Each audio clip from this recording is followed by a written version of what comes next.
Ang buot mo pasabot kana imong giistorya mao mismo ang iimon sa Biblia. Mo man imong gisulti karon, di ba? Sumala nimo nga ang reliyon way kaluwasan. Ang reliyon dili apil sa kaluwasan. So, mo na ko gipakita karon kay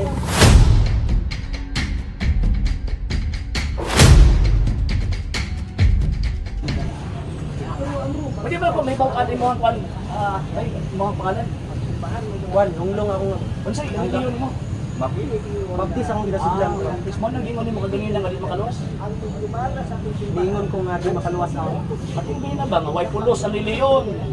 Way pulos ang tawag sa nagkuan. Kay si Kristo ra, ya pagkahuman nagpasa ko pagkanon og pundok nga sumala nimo di makaluwas.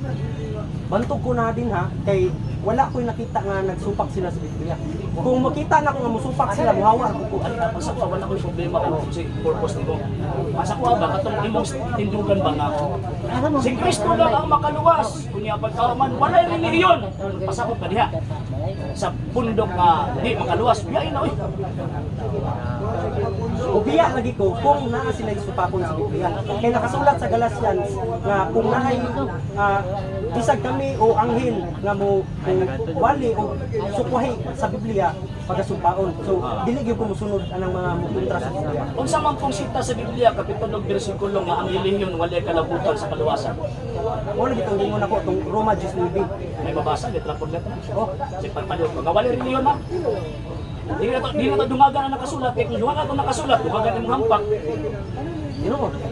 So, unsang sitas, unsang kapitulo, unsang bersikulo, ang nagtudlo ang mga apostol nga ang reliyon way kalabutan sa kaluwasan. Ang buot mo pasabot kana imong giistorya mao mismo ang iimon sa Biblia. Di mo man imong gisulti karon, di ba? Sumala nimo nga ang reliyon way kaluwasan.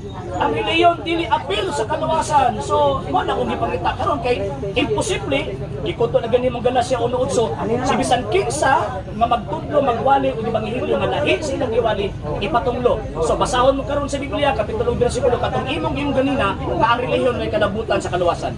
Sige. Sabon ako nila. Ingon na ako ganina.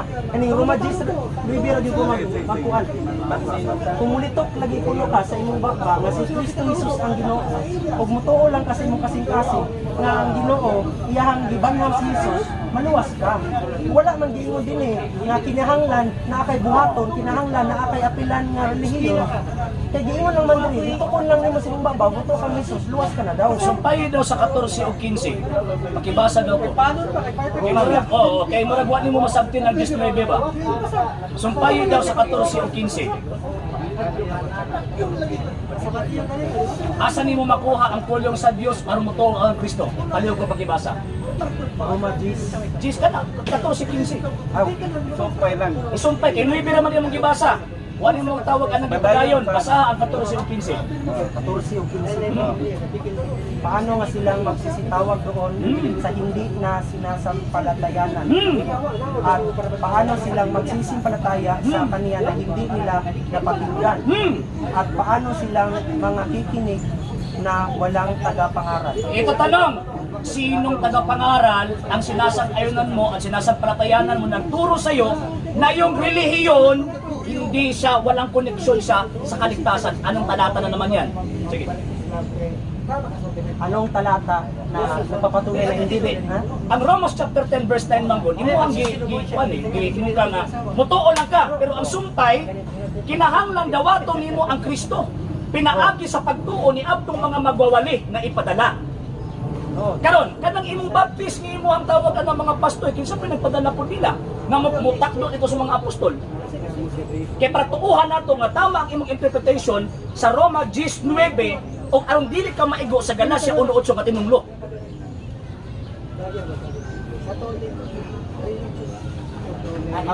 Kuan mo bot pasabot nimo kanang kinahanglan gyud ang relihiyon. Wala na. Ako mo tubag? Ako mo tubag siya? Okay. Simpre, kay ang relihiyon, it is a system of faith and worship. Kung tawag ina na akay pagtuo, na akay pamaagi sa pagsimba, na akay pagtuo, na akay pamaagi sa pagsimba, mo nang imong relihiyon. Mabuto San Pablo, 1 Timoteo, kapitulo 3, verse 16. Si San Pablo mismo nagpasakop og relihiyon, kana ba nagpasabot nga aron maimpa siya, kay nagpasakop siya? Way kalabutan sa kaluwasan ang relihiyon sa iyang pagtuo? Dili oy.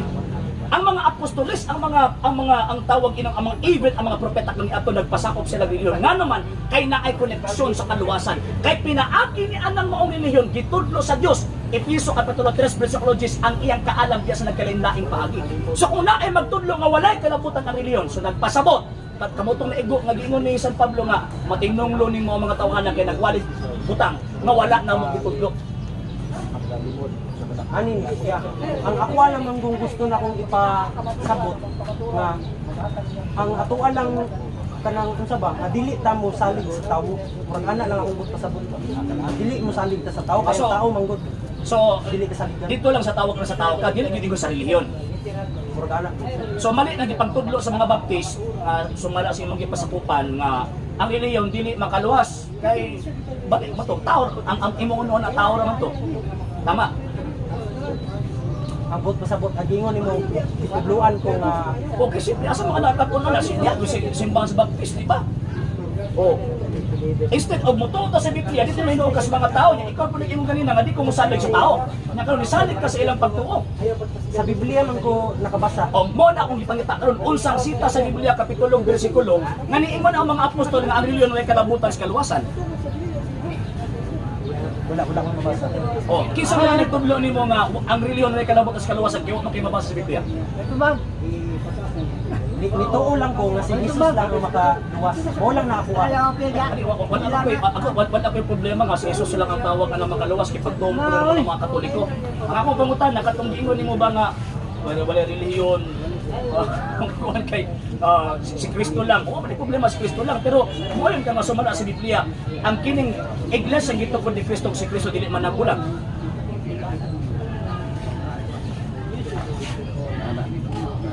Efeso kapitulo 5 versículo 23 ug Colosas kapitulo 1 versículo Dili 18. pwede Magbuwag sila.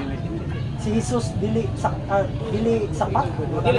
Si Kristo ang iyang iglesia katong matukod niyang simbahan nga iyang gitukod dili gyud na magbuwag. Sumala sa nakasulat sa balaang kasulatan. Wala ko ika-ibat na. Minsan sige at ato ang tawagan ng respeto.